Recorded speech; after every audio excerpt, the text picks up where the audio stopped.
जिसे शाक्त मार्ग या ऊर्जा मार्ग भी कहा जाता है, वो पथ है जहां साधक इस चराचर जगत को साक्षात आद्य शक्ति का स्वरूप मानता है। यहाँ परमात्मा को केवल निराकार सत्य या दूरस्थ पुरुष के रूप में नहीं, बल्कि अनंत ब्रह्मांडीय ऊर्जा और जगत जननी मां के रूप में पूजा जाता है। शक्ति मार्ग का मूल सिद्धांत यह है कि शिव परम चेतना और शक्ति परम ऊर्जा अभिन्न है। बिना शक्ति के शिव शव के समान निश्चल हैं। इस मार्ग में साधक अपनी सुप्त आंतरिक ऊर्जा कुंडलिनी को जागृत करने और उसे ब्रह्मांडीय चेतना के साथ एकाकार करने का प्रयास करता है। यह मार्ग सृजन, पालन और संहार की अधिष्ठात्री देवी की आराधना के माध्यम से स्वयं की सीमाओं को तोड़ने का विज्ञान है। शक्ति मार्ग में क्रिया, मंत्र, यंत्र और तंत्र का विशेष महत्व होता है, जो साधक की स्थूल बुद्धि को सूक्ष्म ऊर्जा से जोड़ते हैं। शक्ति मार्ग के लिए अनिवार्य योग्यताएं। शक्ति का पथ अत्यंत प्रभावशाली परंतु कठिन है, इसलिए साधक में इन गुणों का होना अनिवार्य है। 1. साहस और निर्भयता। शक्ति की उपासना प्रचंड होती है।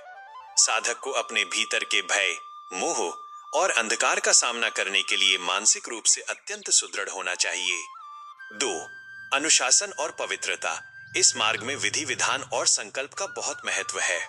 आहार, विचार और वाणी की शुद्धि के बिना शक्ति का संचय संभव नहीं है।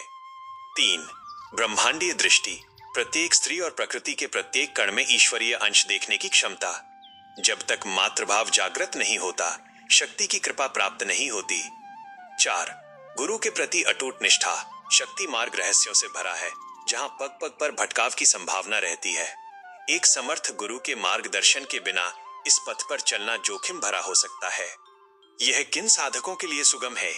शक्ति मार्ग उन साधकों के लिए सुगम है जो क्रियाशील हैं और जिनके भीतर संकल्प शक्ति प्रबल है। जो लोग केवल विचार, ज्ञान या केवल भावना, भक्ति तक सीमित नहीं रहना चाहते, बल्कि अनुभव और रूपांतरण की प्रक्रिया से गुजरना चाहते हैं, उनके लिए यह पथ श्रेष्ठ है। जो साधक प्रकृति के रहस्यों को समझने और अपनी आंतरिक क्षमताओं के पूर्ण विकास के इच्छुक हैं, वे इस मार्ग पर तीव्रता से प्रगति करते हैं। स्वचिंतन के लिए प्रश्न। क्या आप अपने भीतर की ऊर्जा को व्यर्थ के क्रोध और वासना में गंवा रहे हैं या उसे सृजनात्मक दिशा देने का प्रयास कर रहे हैं? क्या आपके भीतर समस्त नारी शक्ति के प्रति सम्मान और श्रद्धा का भाव स्वतः स्फूर्त है?